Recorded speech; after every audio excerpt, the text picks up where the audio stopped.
The Cowboys have made a sneaky good trade with the New Orleans Saints. On today's video, we talk about this trade, what this means for the Cowboys, and why it was a good move, even though some people are saying that it was not one. We get you all the latest Cowboys news and updates right here on Cowboys Digest. Welcome, everybody. I'm Jace Andrews. I appreciate you tuning in to today's show. Want to quickly remind you to hit that subscribe button. It's 100% free. And you see, we are on the road to 6,000 subscribers, and we are now less than 180 away. In fact, right at 171 subscribers. I know there are 171 of you watching this video right now that are not yet subscribed.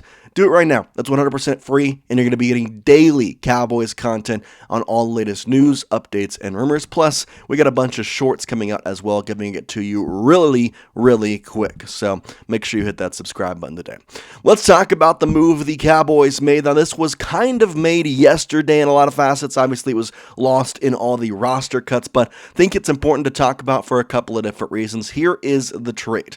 Adam Scheffler had it yesterday saying, trade. The Cowboys are sending offensive lineman Asim Richards to the New Orleans Saints per sources. Now, I'm sure you're asking, what exactly did the Cowboys get back? Why is this a sneaky trade? Why am I watching this video?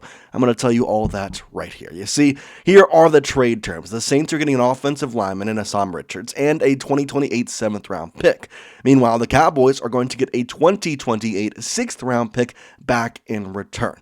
Now, on paper, this trade seems not exactly the greatest. And while you might be right, there is a couple of huge things to note. And the first thing is, when a trade like this happens, especially on roster cutdown days, it usually means that Asim Richards was about to get, let's say, let go. He was going to get cut.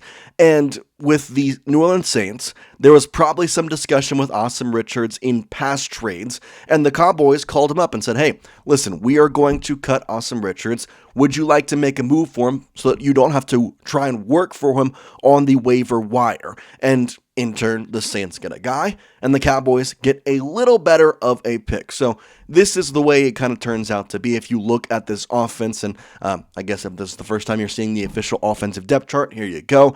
But in terms of the offensive line where Asim was going to play, pretty much across the board, there was no slots for him. You want to go to the left side of the line, Tyler Guyton and Tyler Smith, and then Nate Thomas, who had a absolute phenomenal preseason and training camp for that matter.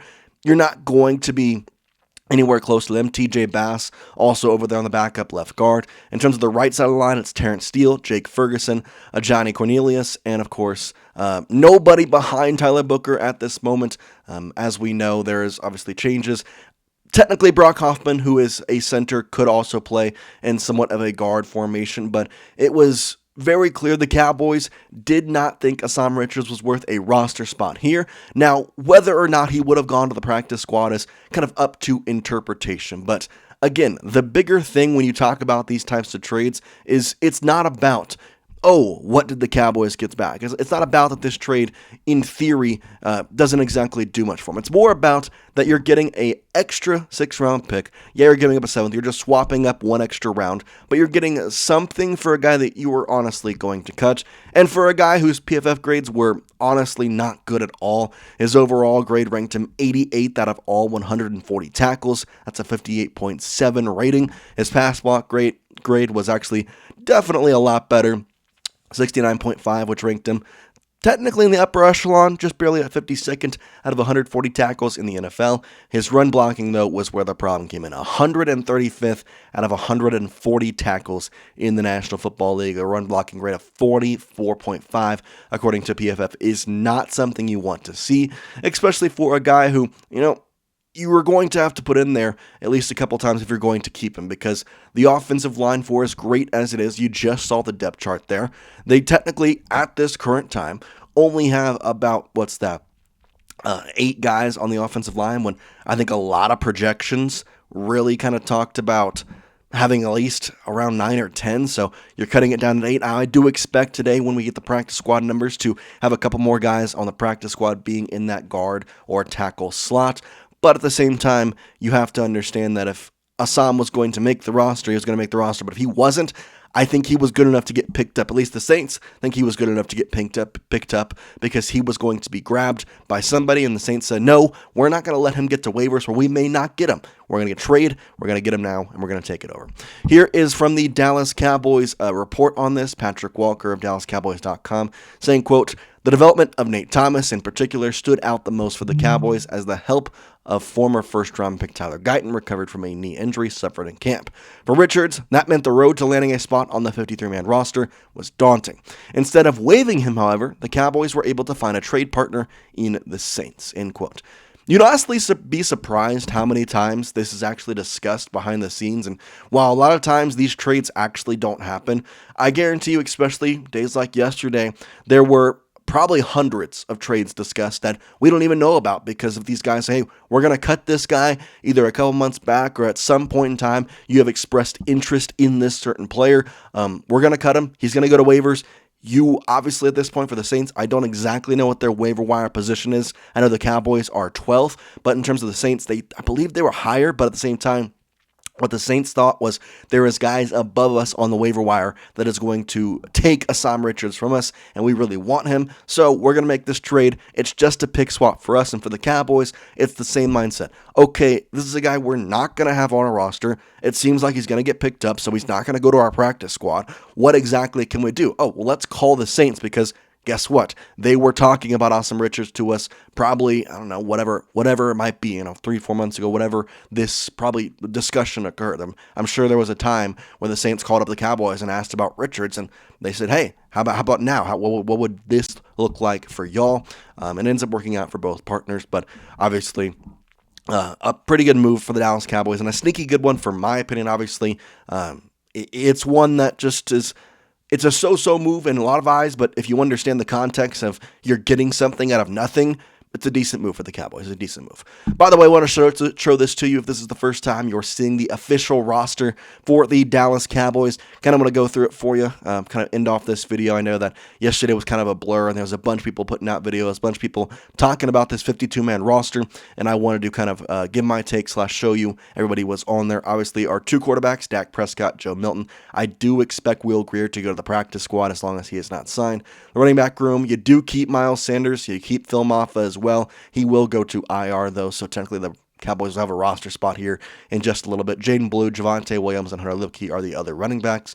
For the wide receivers, Brooks is done with the Cowboys, so is Trayshawn Holden, but pretty much everybody else that we expected to make it. CeeDee Lamb, obviously George Pickens, and then Kevontae Turpin. Jalen Tolbert is the wide receiver, of course, behind him. And then the guy that was, I'm going to say, the most in a wishy-washy state, but ends up making the roster, that's Ryan Flournoy. And then for the tight ends, the usual expected ones, like Luke Schoonmaker, Jake Ferguson, Brevin Spann-Ford. And then, like I said, we just talked about the offensive line. There is, at this current time, 4 tackles on the roster. Asim Richards was technically a tackle, so you're not going to keep a 5th tackle when you only have a couple guards and centers in there, so just kind of the way that the world works in a lot of aspects, especially on roster cut-down days. For the defense, pretty obvious for the most part here. Nothing too crazy. Perrion Winfrey, actually, yesterday, there was a report out that he got cut, and the entire universe of the Cowboys Twitter went absolutely insane. So kind of funny there. He does end up making the roster. Osa Adegizuwa makes the roster. Marshawn Nealon, Jay Toia, Solomon Thomas, Mozzie Smith, Sam Williams, James Houston ends up making the roster. Really know that there was a lot of people really hoping for him to make the roster. For a point in time, it seemed like he was going to be the one that pushed Perrion Winfrey out. Winfrey does, in fact, make it, though. Donovan Ezeraku, Dante Fowler, and then Micah Parsons. In terms of linebackers, Martise Luafu, Shamar James, Jack Sanborn, Kenneth Murray, and Damon Clark are your linebackers. For the defensive backs, lots of guys here between the cornerbacks and the safety room. Zion Childress, the UDFA out of Kentucky, is the one that makes it. Funny enough, I really thought Elijah Clark or Justin Barron would be the UDFA that ends up making it, but it's Zion Childress out of Kentucky. Malik Hooker, Deron Bland, Andrew Booth, Kalen Carson makes the roster. However, we have heard that maybe, just maybe, his spot isn't secured just yet. Kyer Elam, Marquise Bell, Trevon Diggs, Donovan Wilson, and Jawanya Thomas. For the specialists, it's Bryce Enger, Brandon Aubrey, and Trent Sieg. No really surprises throughout this side of the chart. I really was hoping we'd see Elijah Clark make the roster, but I think the comfortability of the Cowboys cutting him probably tells you a little bit more about what he was doing in training camp / practices. And I do expect him to be signed today to a practice squad asset. Again, we're not going to have a full breakdown of the practice squad members. There'll be 16 of them. Technically, you can have 17 if there is an international signee, which I don't exactly know what the Cowboys' plan is in that aspect just yet. But I believe last year they did have one, so kind of expect for 17 practice squad members. Obviously, that 17th member does have to be an international player. It's kind of part of the international pathway program, so get an extra spot to keep somebody from not in the United States. May as well use it. If it works out, it works out. If it doesn't, then you don't really lose anything. So we'll talk about those 16 roster spots and who exactly is there.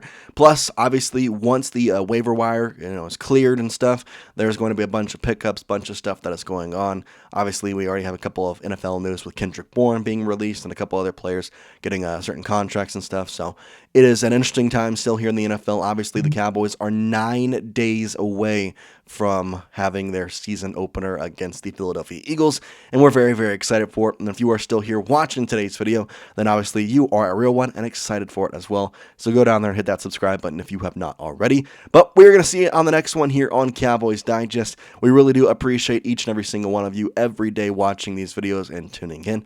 And for now, we'll see you next time here on Cowboys Digest. Peace out, guys.